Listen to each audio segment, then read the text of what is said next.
ایک نوجوان یا ایک مسلمان اللہ کے ساتھ اپنے کنیکشن کو بڑھانے کے لیے یا ایک تعلق کو قائم کرنے کے لیے اور اپنے دین کو اور زیادہ گہرا کرنے کے لیے کیا کیا پریکٹیکل قدم اٹھا سکتا ہے شیخ؟ دیکھیے، آپ کا یہ سوال وہ اس مجلس کا لب لباب ہے اور خلاصہ ہے، اور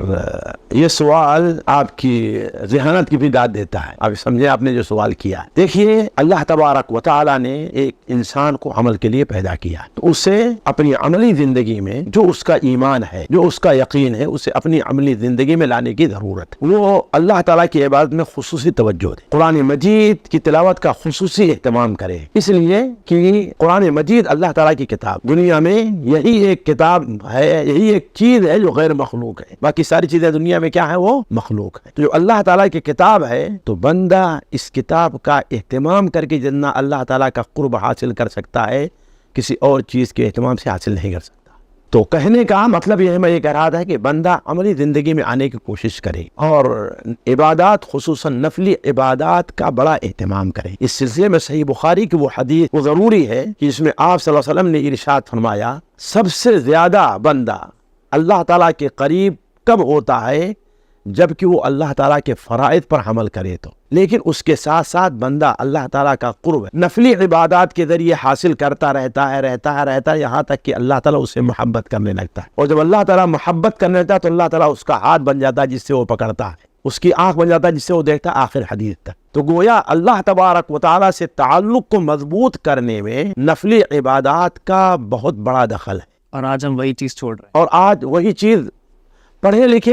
لوگ چھوڑے ہوئے اسے۔ جبکہ نبی کریم صلی اللہ علیہ وسلم کی زندگی دیکھیے تو آپ جوانوں کی تربیت، آپ مسلمانوں کی تربیت، خصوصاً جوانوں کی تربیت آپ اس کے اوپر کیا کرتے تھے۔ آپ صلی اللہ علیہ وسلم نے حضرت فاطمہ حضرت علی کی شادی کر دی تھی، وہ الگ گھر میں رہتے تھے، ان کا ٹھکانہ الگ تھا، لیکن نبی کریم صلی اللہ علیہ وسلم جب رات میں آپ بیدار ہوتے تہجد کے لیے تو جا کر کے ان دونوں کو بیدار کرتے، کہتے اٹھو اور نماز پڑھو۔ اس وقت موبائل نہیں تھا کہ آپ ٹیلی فون کر دیتے، ہے کہ نہیں؟ خود آپ تشریف لے جاتے اور دونوں کو بیدار کرتے، اٹھو نماز پڑھو۔ اور نوجوان جو صحابہ تھے، چاہے حضرت ابو ہریرہ ہو، چاہے حضرت ابو ذر ہو، چاہے ابو درداء ہو، نبی کریم صلی اللہ علیہ وسلم نے ان تینوں کا نام تو مجھے یاد ہے، آپ صلی اللہ علیہ وسلم نے انہیں نوافل عبادات کا خصوصی حکم دیا۔ یہ دونوں کہتے ہیں کہ اوصانی خلیلی بثلاث، میرے خلیل نے مجھے 3 باتوں کا حکم دیا، اور میں ان 3 باتوں کو، حضرت ابو ہریرہ کہتے ہیں، میں مرتے دم تک نہیں چھوڑوں گا، چاہے سفر میں رہوں یا حضر میں رہوں، اور یہ تینوں باتیں فرائض میں داخل نہیں، تینوں باتیں فرائض میں نہیں۔ پہلی چیز تو یہ ہے کہ دیکھو، سونے سے پہلے وتر ضرور پڑھ لیا کر، سنت عبادت ہے، یہ قضا نہ ہونے پائے۔ دوسری چیز، 2 رکعت چاشت کی نماز نہیں چھوٹنی چاہیے، ظاہر بات یہ فرائض میں داخل نہیں۔ اور تیسری چیز، ہر مہینے 3 دن کا روزہ تم نہ چھوڑنا، یہ فرائض میں داخل نہیں۔ تو نبی کریم صلی اللہ علیہ وسلم صحابہ کرام کی نوافل عبادات پر ان کی تربیت کیا کرتے تھے، اس لیے کہ بندہ جس قدر اللہ تعالیٰ سے کی عبادت کرے گا، یہ نفلی عبادات چاہے قرآن کی تلاوت سے متعلق ہے، صدقہ اور خیرات سے متعلق ہے، نماز سے متعلق ہے، کسی بھی میدان کے اندر ہے، نفلی عبادت ہے، اس کا اہتمام کرنے سے بندے کا تعلق اللہ تعالیٰ سے جڑتا ہے۔ یہ بڑی اہم چیز ہے